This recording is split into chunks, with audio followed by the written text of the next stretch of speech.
Hello students, कल आपने अनुप्रास अलंकार और यमक अलंकार की परिभाषा, उदाहरण और स्पष्टीकरण समझा था बच्चों। आज हम श्लेष अलंकार के बारे में पढ़ेंगे। समझिए इसको आप अच्छी प्रकार से। सबसे पहले हम पढ़ेंगे परिभाषा। श्लेष का अर्थ है चिपका हुआ। श्लेष का अर्थ होता है चिपका हुआ। जहाँ किसी शब्द के एक बार प्रयुक्त होने पर उसके एक से अधिक अर्थ होते हैं, वहाँ श्लेष अलंकार होता है।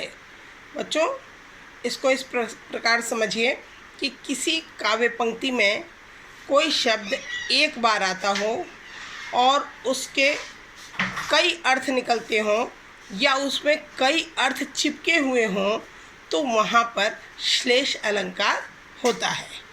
इसे उदाहरण द्वारा समझेंगे हम। उदाहरण है, नवजीवन दो घनश्याम मुझे। अब देखिए स्पष्टीकरण। उपर्युक्त उदाहरण में नवजीवन और घनश्याम दोनों ही शब्दों में श्लेष है। श्लेष का मतलब क्या है?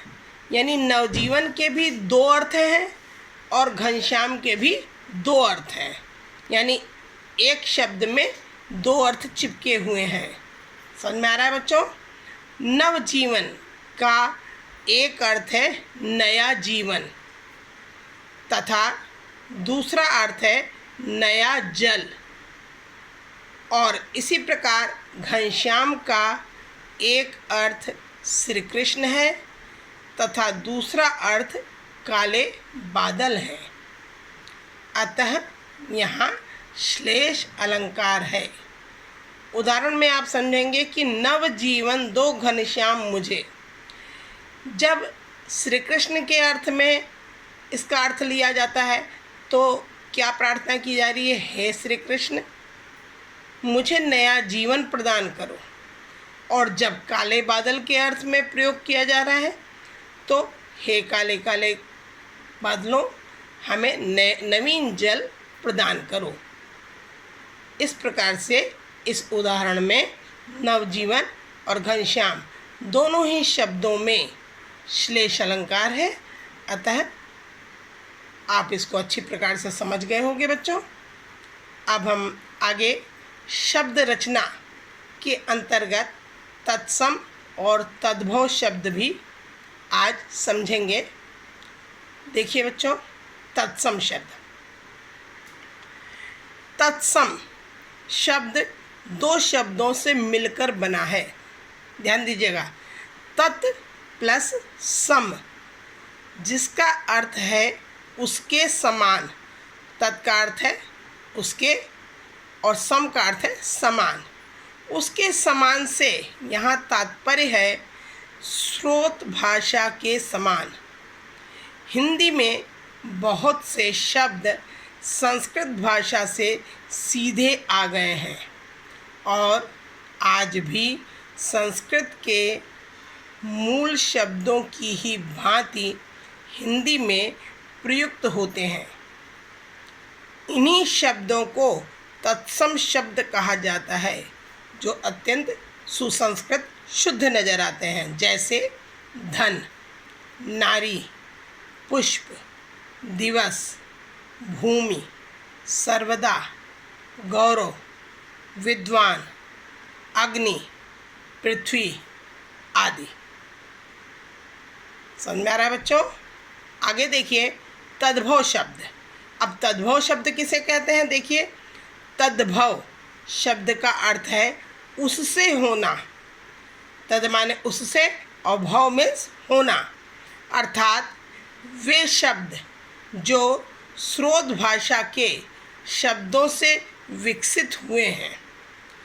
इन शब्दों का विकास क्रम दिखाते हुए इनके मूल रूप तक पहुंचा जा सकता है।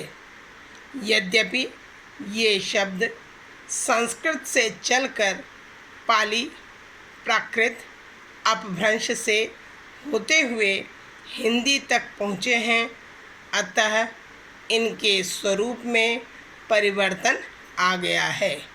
क्यों? क्योंकि अनेक भाषाओं से होते हुए वो हिंदी तक पहुँचे, इसलिए उनमें धीरे धीरे परिवर्तन आ गया। जैसे दही शब्द दधी से, दही शब्द किससे बना है? दधी से। तथा कान्ह शब्द कृष्ण से विकसित होकर हिंदी में आए हैं। ऐसे शब्दों को तद्भव शब्द कहा जाता है। अब बच्चों आप देखिएगा, तत्सम और तद्भव शब्दों के कुछ उदाहरण भी हम आज देखेंगे। इधर तत्सम शब्द लिखे हुए हैं, इन शब्दों का तद्भव शब्द है। ये तत्सम है, इनके ये तद्भव शब्द हैं। पेपर में आपको तत्सम शब्दों से तद्भव रूप लिखने के लिए आते हैं या तद्भव शब्दों का तत्सम रूप लिखने के लिए आता है। इसको आप समझिए। अंधकार, अंधकार का तद्भव शब्द क्या है? अंधेरा। अंधकार शुद्ध शब्द और वो अपभ्रंश और पाली और प्राकृति में जाते जाते अंधकार शब्द अंधेरा बन गया। अर्ध, अर्ध का तद्भव होता है आधा। अद्य, अद्य का तद्भव आज। क्षेत्र खेत, ग्राम गांव। चंद्र चांद, छिद्र छेद। अंध अंधा। आश्रय आसरा। ओष्ठ होंठ। अग्र आगे। आम्र आम। अग्नि आग। कर्ण कान। कर्म काम। कोकिल कोयल। बच्चों आपको तत्सम तद्भव भी अच्छी प्रकार समझ में आ गए होंगे बच्चों। और अगर आपको इसमें कुछ भी डाउट नज़र आए, कुछ भी समझ में ना आए, तो बच्चों आप मुझसे पूछ सकते हो।